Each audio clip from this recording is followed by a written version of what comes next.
programa Olhar D está no ar. Um programa com interatividade, comunicação, conteúdo leve e divertido como você gosta. O oferecimento do programa Olhar D é doutora Márcia Abelim Vargas, médica oftalmologista, atendimento com empatia e alegria. Grenoble Imóveis Planejados, projetamos sonhos com design e precisão. Doutora Tanisa Dalmolin, especialista em harmonização facial. Gabi Thai Salon, excelência, qualidade e estilo. Doutora Vanessa Bock, excelência em harmonização facial. E Nana Clínica, valorize sua beleza com naturalidade. Doutora Estela Mota, gastro e hepatologista, pelo equilíbrio da sua microbiota.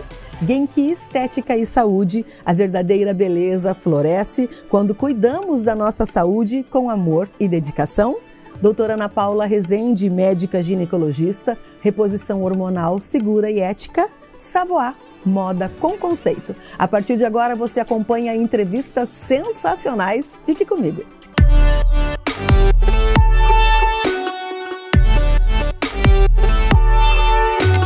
Hoje vamos receber a doutora Karina Brikowski, ela que é fisioterapeuta da Genki Estética e Saúde. Nós vamos falar sobre um tema que na semana anterior fez muito sucesso. Nós falamos sobre mesoterapia, gordura, celulite, estria. E hoje nós vamos dar continuidade porque iremos falar sobre outros tratamentos muito bacanas para a gente perder aquelas gordurinhas, reduzir medidas, empinar bumbum, ficarmos maravilhosas aí para o verão. Seja muito bem-vinda, muito obrigada por estar aqui conosco, doutora Karina. É um prazer, Cris. Igualmente. Doutora Karina, 70 e poucos dias aí na contagem regressiva para o verão, começa a dar aquele desespero, é gordurinha, é celulite, é estria. Quais os tratamentos? Nós falamos no programa anterior sobre a mesoterapia, falamos sobre drenagem. Quais os outros tratamentos que as pessoas encontram lá na Genki que vão deixando seus corpos aí todo bonitinho, saradinho para o verão? A gente tem várias alternativas, mas o que estão nos procurando bastante é sobre a celulite, né? Perfeito. Vou explicar um pouquinho sobre a celulite. Ótimo, tá. Tu sabe como se forma a celulite, Cris? Eu acho que se forma num dia horroroso lá, vamos detonar essa pessoa. Então a celulite é assim. A celulite ela fica logo embaixo da pele, né? Na hipoderme. O que acontece? Aumenta as células de gordura. Então, nós vamos ter muitas células de gordura no local. Certo. Essas células de gordura, elas vão acabar comprimindo os vasos sanguíneos que passam por ali e a gente vai ter uma alteração na circulação. Certo. E aí, a gente vai ter a formação de fibroses nas fibras colágenas. O que vai acontecer? Essa retração, né, das fibras colágenas, elas vão retrair e a gente vai ter aquelas depressões que formam aqueles furinhos assim, que são tão indesejáveis. Tem relação também com o corpo inflamado, a celulite? A celulite ela tem uma relação hormonal muito, muito intensa. Pode comparar as mulheres e os homens. Os homens, é raro o homem que tenha celulite, então nós temos um fator hormonal, nós temos também um fator hereditário, né? Nós temos também fatores metabólicos e o sedentarismo, o estresse, obesidade, né? Todos esses são fatores que levariam então à celulite. Agora, a celulite incomoda muito as pessoas, eu até sempre cito a Anitta, que é uma referência de corpo bonito, bumbum todo mundo bonito. Tem, né? Então a gente fica pensando, se até pessoas que cuidam muito da sua alimentação, da sua atividade física, né, cuidam muito de treinos, etc., ainda tem, e são pessoas que às vezes se voltam muita atenção para isso, a maior parte das mulheres comuns, tem e terão sempre. Então, esse fator genético, ele tem uma preponderância grande nessa questão toda da celulite? Sim. A questão existem fatores que eles são que a gente pode interferir, que a gente pode alterar, né? Por exemplo, alimentação, chamamos de fatores modificáveis, né? Que é a alimentação, a ingesta hídrica, atividade física. Todos esses fatores, eles são modificáveis. E existem os fatores não modificáveis, que são os fatores genéticos. E aí, a gente pode melhorar, né? Então, assim, quem tem a condição genética que predispõe a aparecer celulite, tem que trabalhar mais forte nos fatores modificáveis, que é ter uma dieta adequada, que é ter atividade física, que é fazer, então, uma ingesta hídrica adequada, né? Então, eu posso agregar tudo isso, eu posso fazer, então, as drenagens linfáticas, né? Então, tem várias coisas. Estes, Cris, são os fatores modificáveis, onde eu posso interferir. Né? Entendi. Agora, doutora Karina, a celulite em graus, porque às vezes a gente vê as pessoas com aquela isso é bem interessante, bem superficial, né? Então, a gente tem a celulite, são 4 graus, né? A celulite grau 1 é aquela que mal se percebe. Tem que estar numa luz desfavorável. Isso. Então, ela está começando a se formar. Certo. A celulite grau 2, ela já, aquela que aparece quando a pessoa aperta, né? E aí nós temos, então, a grau 1 e a grau 2, elas são muito tênues, né?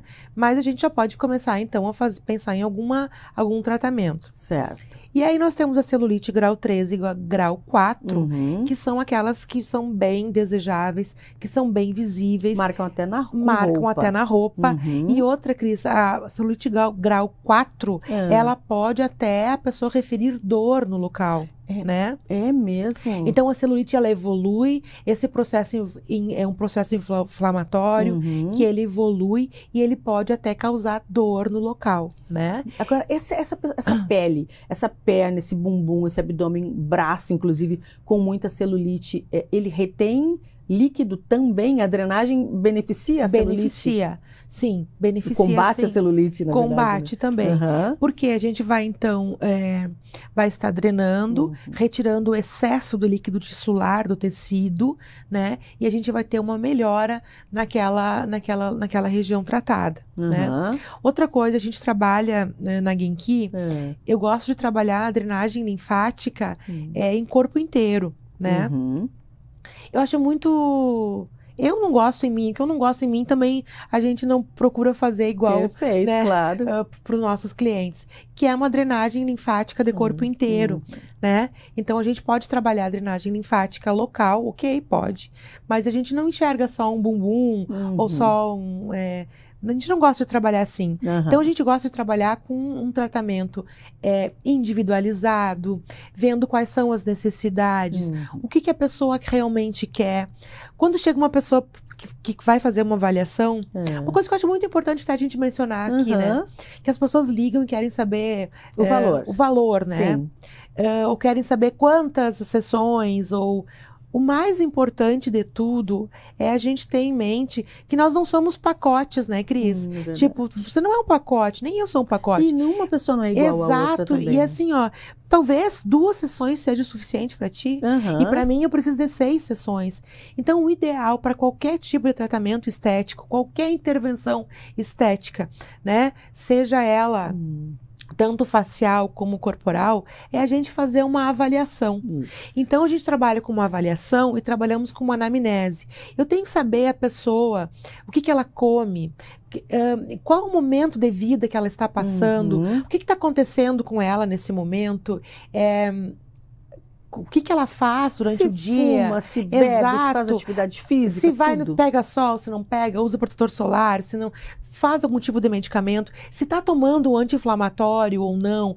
Em tudo isso é importante, qual a ingesta hídrica que ela está fazendo, se dorme bem, se não dorme, todos esses fatores, eles têm que ser avaliados e a partir daí a gente vai fazer um planejamento, um tratamento que seja individualizado, completamente humanizado, com as coisas que vão, de fato, beneficiar essa nossa cliente. Claro, assim é muito mais assertivo. Agora, a drenagem da Genki, inclusive eu faço também, gente, ela começa literalmente no dedão do pé e ela termina no seu couro cabeludo, porque é feito inclusive uma facial. A sensação que a pessoa tem, além do efeito todo metabólico, é de um relaxamento profundo, de um alívio, parece que a pessoa descarregou ali uma carga muito grande, porque se sente muito mais leve e com a comparação de fotos, eu acho impressionante. É impressionante. Gente, é visível para qualquer pessoa um membro, um lado trabalhado e o lado não trabalhado.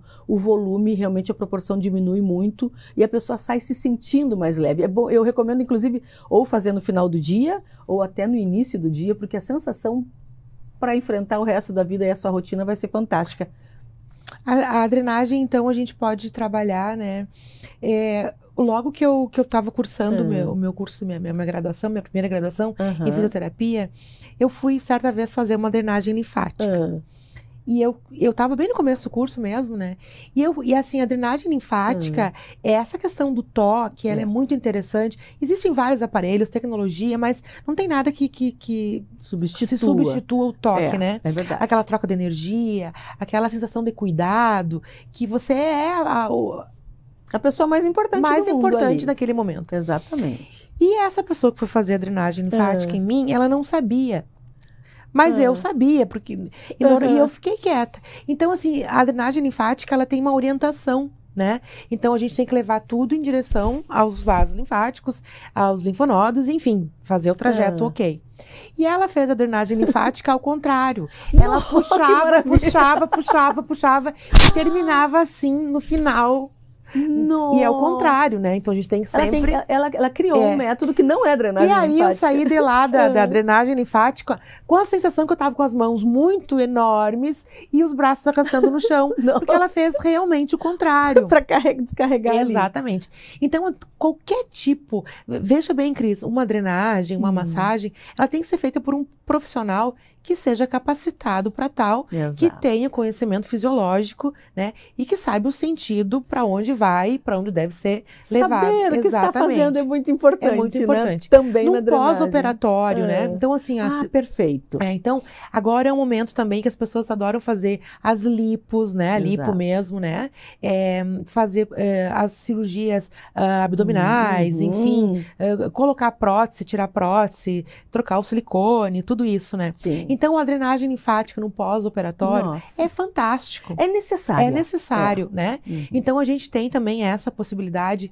Eu já fiz, né, cirurgia plástica, né? Quem não, né, Cris? Quem não, atire a primeira pedra. E a gente vai na casa, faz um atendimento domiciliar. E é tão legal, porque logo que tu fez a cirurgia, que tu fez a lipo, tu tem dor, né? E tu retém tudo. Retém tudo, tem aquela dificuldade de colocar a tua cinta, de tirar e colocar.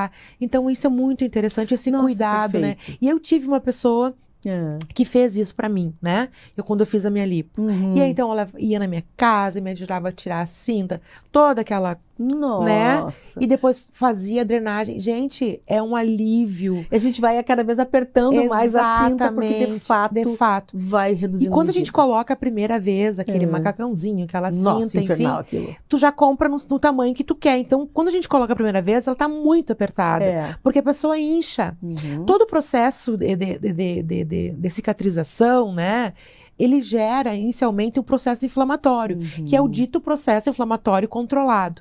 E uma das características do processo inflamatório é o edema, é inchar. Então, aí que a gente entra, né? Só o fato de você drenar, tu vai estar tirando aquele líquido dali. Gente, é um alívio na dor, naquela pressão, naquela sensação que tu não sabe mais o que fazer, porque dói tudo, né?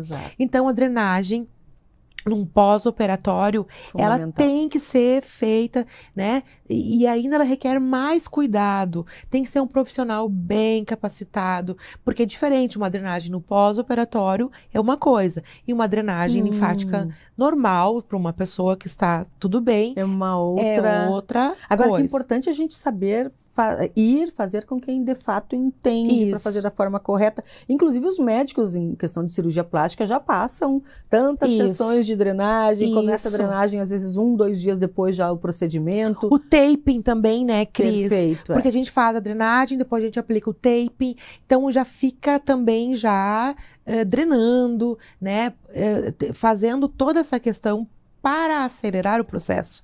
Agora explica para as pessoas que ainda não sabem, cada vez a gente vê mais, especialmente nas redes sociais, dos procedimentos, muitas vezes já sai lá do bloco cirúrgico já com seu taping colocado. Explica, por favor, doutora Karina, para quem ainda não sabe como é que funciona o taping. O taping, então, ele é uma bandagem elástica, né? E ele tem várias funcionalidades. Inicialmente, ele surgiu para trabalhar na cinesioterapia, né? Então, era usado para traumato-ortopedia, né? Certo. Então, para articulação, um pós-operatório de joelho, para correções posturais, é muito legal, né? Perfeito, A gente pode alinhar a postura e colocar o taping. E agora, então, ele é muito utilizado também na parte estética. Então, a gente pode colocar no pós-operatório, isso aí ajuda muito na cicatrização, para não ficar, tipo, aquela cicatriz hipertrófica, né? Num pós-cesárea. Então, a gente pode utilizar para modelar. Eu gosto muito, por exemplo, lá na Genki, quando a gente faz, por exemplo, uma criolipólise, né? No pós-crio, a gente já fez a criolipólise, já faz uma pequena massagenzinha ali, local, dreno-modeladora, logo depois da crio, né? E já coloca o taping. Nossa, porque ele vai ter a função de modelar e também de drenar, né? Então é muito legal. A gente ganha tempo no tratamento, como é que eu vou dizer? Agiliza o resultado final. Potencializa. Porque a isso. pessoa poderia usar aquele macacãozinho, aquela cinta, mas muitas vezes a pessoa não quer investir nisso, ou tem pessoas que realmente têm aversão, aquela compressão, então o taping... Aí fica bem bonitinho, né, Cris? Sim. Porque a gente faz assim, ó, as gurias gostam muito, né? Eu gosto muito do rosa, então já tem um taping lá rosa. Ninguém notou. Ninguém notou. A gente já faz um taping que o taping da drenagem, ele tem várias técnicas, a gente usa o polvo, né? É como se fosse um polvinho, tu recorta e faz os tentáculos assim, indicando para onde, então ele vai drenar e ele vai direto pro local onde a gente vai querer direcionar esse líquido, né? Pós-criolipólise, o taping é bem eficiente, eficiente. Gente, tudo que a gente queira trabalhar, né, Cris, a gente coloca assim para drenar, para modelar, né? Por exemplo, vai fazer lá um protocolo do bumbum, né? Um bumbum up lá, né? Bananinha, né? Trata lá com a bananinha e depois já pode botar o taping para modelar. Já sai linda, maravilhosa. Sai linda.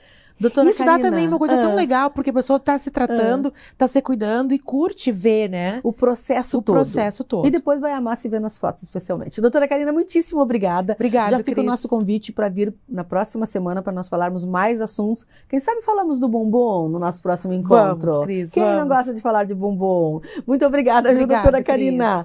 Voltamos já aqui no Olhar D.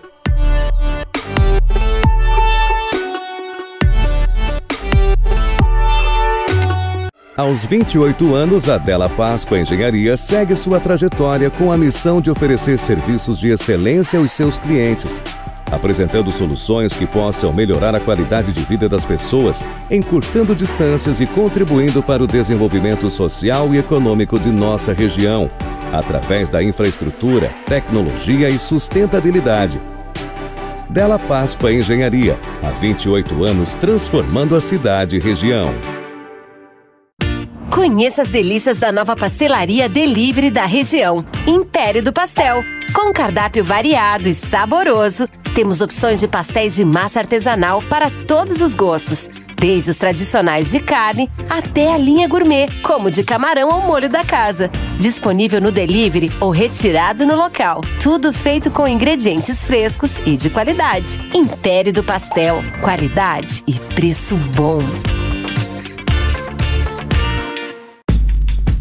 Escolha um novo jeito de cuidar do seu dinheiro. Escolha um cartão que é aceito no mundo inteiro. Escolha taxas mais justas de quem não vive às custas de ninguém para prosperar.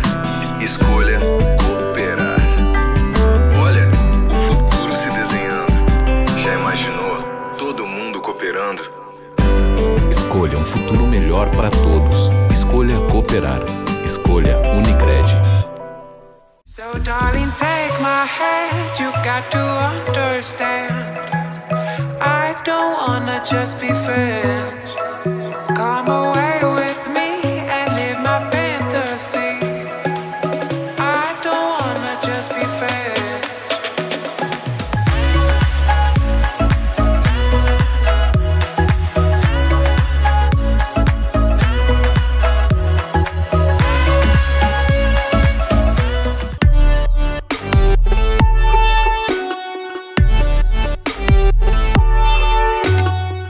de volta com o programa Olhar D. E agora nós vamos falar sobre um tema que vai fazer você pensar por alguns segundos até a nossa entrevistada explicar. Qual é a macroimportância da microbiota? Bom, para falar sobre esse assunto que instiga a gente, né, para entender o que é de fato, nós vamos convidar a gastro e hepatologista, a doutora Estela Mota, que vai nos dar todas essas informações. Então, a partir de agora, eu quero dar as boas-vindas aqui para minha convidada. Estela, que bom tu estar aqui conosco hoje, é uma alegria, é minha médica, é médica da minha família, é uma referência e vai falar sobre microbiota, afinal, o que é isso? Fique à vontade, seja muito bem-vinda, viu? Cris, obrigada pelo convite para falar sobre esse assunto que eu sou apaixonada. Perfeito. Né? Então, as pessoas já devem ter ouvido falar sobre esse termo microbiota. Eu gostaria de dar umas pinceladas para explicar de onde isso surgiu. Perfeito, né? Perfeito. Precisamos saber. Então, nós descobrimos uma coisa interessantíssima. O ser humano é oco por dentro, é como uma casquinha de ovo. E dentro dele a gente tem 50 trilhões de bactérias. 50 trilhões? 50 trilhões. Bactéria é sempre ruim? Não, nós temos bactérias que são nossas super-heroínas. Assim como temos os super-vilões, e existe um constante embate entre elas dentro dos nossos intestinos. Não é incrível isso? É incrível, mas ao mesmo tempo assustador, porque quando a gente pensa que tem ali esse embate constante de bactérias boas e bactérias ruins, eu imagino que seja importante, então, a gente administrar um relacionamento minimamente bom dentro do nosso intestino. É mais ou menos isso? É mais ou menos isso. A gente tem que procurar o equilíbrio entre as forças do bem e do mal. A gente está em constante equilíbrio, não é mesmo? Nós temos que procurar o nosso equilíbrio do yin e yang dos nossos intestinos. Sim. Isso é importantíssimo para a saúde. Hoje a gente sabe que todos os desfechos clínicos do indivíduo dependem do equilíbrio da sua microbiota. Todos os desfechos? Como assim, Estela? Todos. Então, sabemos que portamos 50 trilhões de bactérias. Se achava no início que nós éramos só 10% humanos, que tínhamos 10 bactérias para cada célula humana. Mas os cálculos foram refeitos em recentes estudos e, na verdade, não é bem assim, né? Essa desproporção não é tão grande. Nós temos mais ou menos metade das células do nosso corpo são humanas e os outros 50% são micro-organismos vivos, na sua grande maioria, bactérias. Só está assustando mais. 10% apenas das células são humanas? Não, agora, pelos cálculos novos, 50%. Somos metade humanos, metade bactérias. Não, agora, como administrar isso, né? Como é que a gente faz com que essas bactérias do bem e do mal, é quase como a vida real, né? A gente fica tentando equilibrar as coisas boas e não boas, as pessoas, né? É complicado. Agora, internamente, o que é necessário fazer para que o pessoal esteja em paz, assim? Muito importante o início de tudo está na forma do nascimento. Então, é muito importante a gente considerar que os nossos bebês nasçam de parto normal. Tudo começa com a questão do parto. O bebê, quando está sendo gerado na barriga da mamãe, ele é praticamente estéril. Ele não porta bactérias nem no seu trato digestivo, nem na superfície do corpo, trato respiratório. É durante o parto que vai haver a primeira colonização de bactérias. E dependendo da via do parto, isso pode ser uma coisa favorável ou desfavorável. É importantíssimo para o bebê nascer no canal de parto natural, ter uma ruptura de membrana amniótica natural e espontânea, para que ele, nascendo pelo canal do parto, receba os primeiros bactérias probióticas que estão no líquido amniótico e na vagina da mãe. Quando o bebê nasce da forma tradicional, planejada pela natureza, ele é colonizado favoravelmente com boas bactérias. Agora, doutora Estela, como lidar com a questão da cesárea, por exemplo, né? Eu noto que teve quase que um resgate de partos, né, naturais, humanizados, mas tivemos já anos da nossa vida aí que a cesárea era quase que a opção regra para os partos. Então a mulher pensava, eu saio sem dor, o nenê também não sofre, nasce lindinho, toda aquela questão. Ainda temos um número grande de cesarianas, né? Temos. Mas como é que a gente faz? É importante esse tipo de conversa, então, para que as pessoas entendam que a saúde do bebê, das suas bactérias, não é na alimentação que ele vai receber via oral posteriormente, é já no momento do seu nascimento. Isso é incrível. Então, essa retomada da importância do parto normal tem exatamente a ver com essa questão da importância da microbiota. Então, hoje a gente sabe que quando o nenê nasce de cesárea e quando é feita a ruptura da membrana amniótica artificialmente planejada, o bebê não entra em contato com as bactérias boas que deveria receber, os lactobacilos da vagina da mãe, e acaba sendo colonizada com bactérias do mal, estafilococcus, streptococcus, bactérias da sala cirúrgica, né?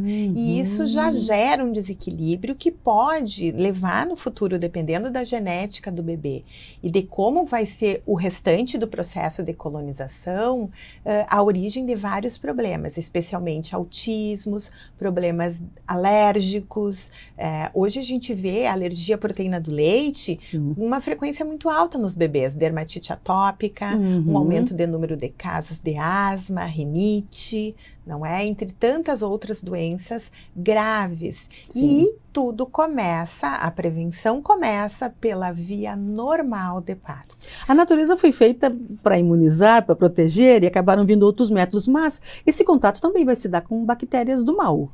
Sim, na verdade o que acontece? A nossa flora intestinal, que hoje a gente chama de microbiota, ela se forma nos primeiros 1000 dias de vida. Então, ela mais ou menos se completa ali quando o bebê tem 3 anos de idade. Né?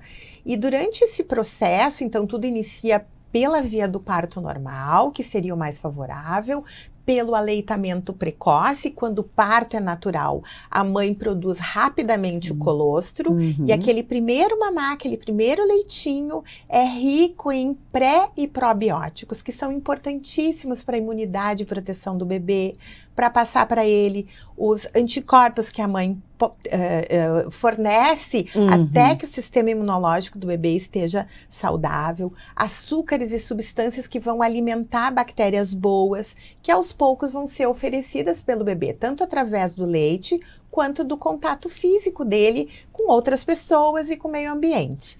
E esse processo vai acontecendo progressivamente até os 3 aninhos.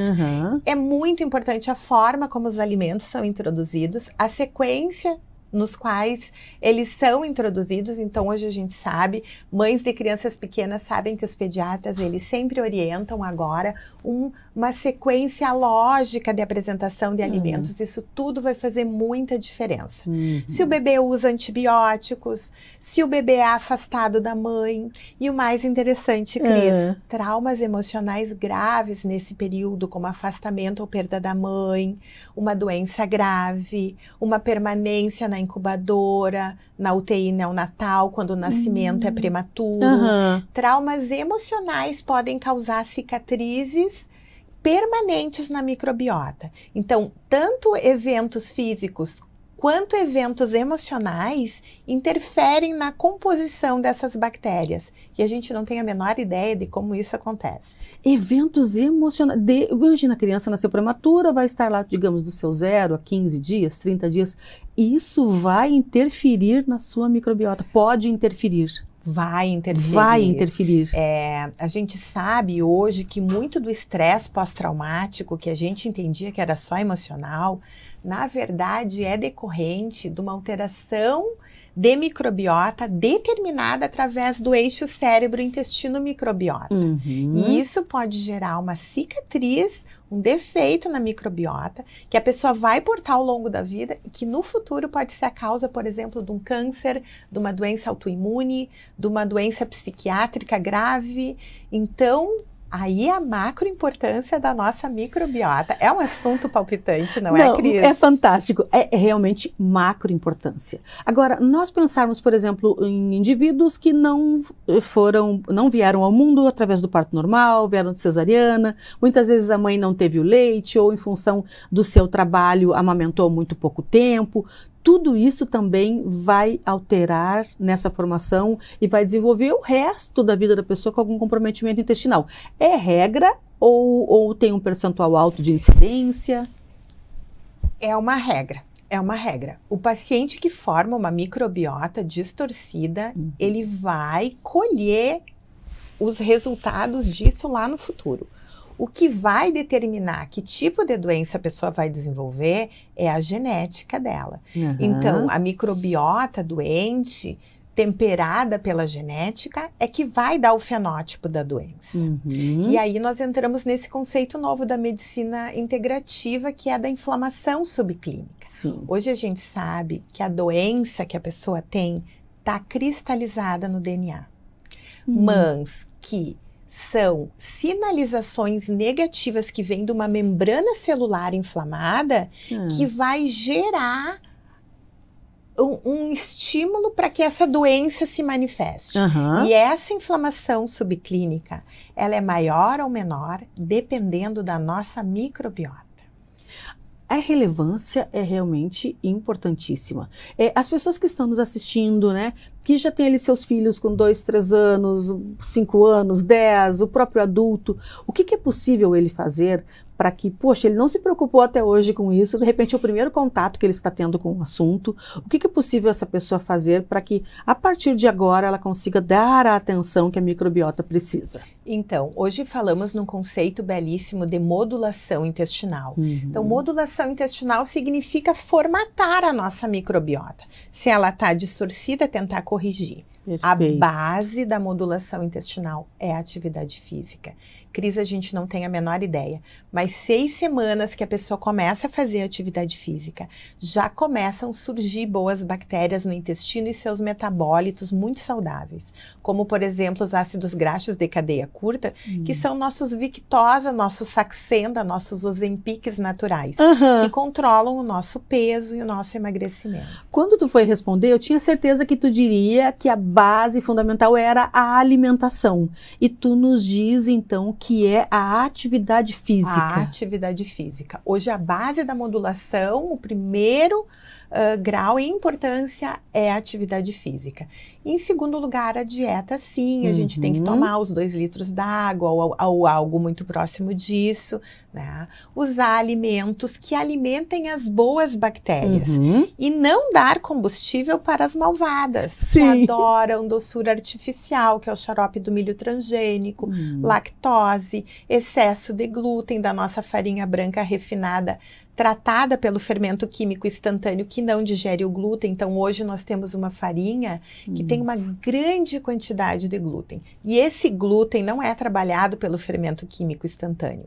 Então, é apresentada uma grande quantidade dessa proteína que é extremamente irritante da superfície do intestino, alimenta nossas bactérias ruins, que acabam produzindo uma toxina que perfura nossos intestinos, permitindo a entrada de bactérias, toxinas, substâncias indesejáveis que vão gerar a inflamação subclínica, que vai sinalizar o nosso núcleo, onde está o nosso DNA com as doenças cristalizadas, cutucando a onça com vara curta. Literalmente, quase. Agora, nesse mundo industrializado, nesse mundo de fast food, de pressa que nós vivemos, a organização alimentar às vezes fica complicada e deixada para um segundo plano. Então tu nos diz que mesmo com todas essas justificativas que não justificam, é indispensável nós termos uma atividade física constante e cuidarmos de evitar sim esse pessoalzinho que vai alimentar lá nossas bactérias do mal. Não tem outro caminho, precisamos cuidar disso. Precisamos, a atividade física não é opcional. Ela é uma obrigação. Sim, sim. As pessoas entendem a atividade física como uma atitude voluntária associada à questão da estética, eventualmente. Isso. Não. Hoje a gente sabe que um ser humano não vai ser saudável se ele for sedentário. E que a doença vai começar exatamente pelo desequilíbrio com o aumento das bactérias nocivas intestinais, que vai gerar, então, toxinas, inflamação da superfície do intestino e vai permitir a entrada dessa sujeira do intestino para a corrente sanguínea e vai gerar, então, a famosa inflamação subclínica, aumentando o risco de doença cardiovascular, diabetes, obesidade. A dieta é importantíssima, né? Tomar sol é importante. Hoje a gente sabe que a importância da vitamina D está exatamente nessa questão. Né? A vitamina D é o nosso anti-inflamatório natural. Então, tomar sol, entre tantas outras coisas, aumenta a nossa vitamina D, que diminui essa inflamação sistêmica subclínica. Gente, é uma enciclopédia essa mulher e é um assunto que precisa, é necessidade, é utilidade pública nós tratarmos desse assunto, porque muitas, até vou já te convidar para nossa próxima entrevista, quantas doenças são em decorrência de nós não atentarmos para esse nosso segundo cérebro. Podemos marcar já a nossa próxima entrevista sobre isso? Claro, Cris. Muito obrigada, eu vou anotar tudo, eu vou reolhar esse programa, porque eu acho fantástico esse assunto e muito necessário de ser encarado assim de frente, mesmo que assuste um pouquinho, mas é importante. Obrigada, viu, Estela? Esse foi o programa Olhar D, espero que você tenha gostado. Amanhã tem muito mais. Olhar D tem um oferecimento de doutora Márcia Belin, médica oftalmologista, atendimento com empatia e alegria, Grenoble Imóveis Planejados, projetamos sonhos com design e precisão, doutora Tanisa Dalmolin, especialista em harmonização facial, Gabitai Salum, excelência, qualidade e estilo, doutora Vanessa Bock, excelência em harmonização facial, e Nana Clínica, valorize sua beleza com naturalidade, doutora Estela Mota, gastro e hepatologista pelo equilíbrio da sua microbiota, Genki Estética e Saúde, a verdadeira beleza floresce quando cuidamos de nossa saúde com amor e dedicação, doutora Ana Paula Rezende, médica ginecologista, reposição hormonal segura e ética, Savoie, moda com conceito. Até amanhã!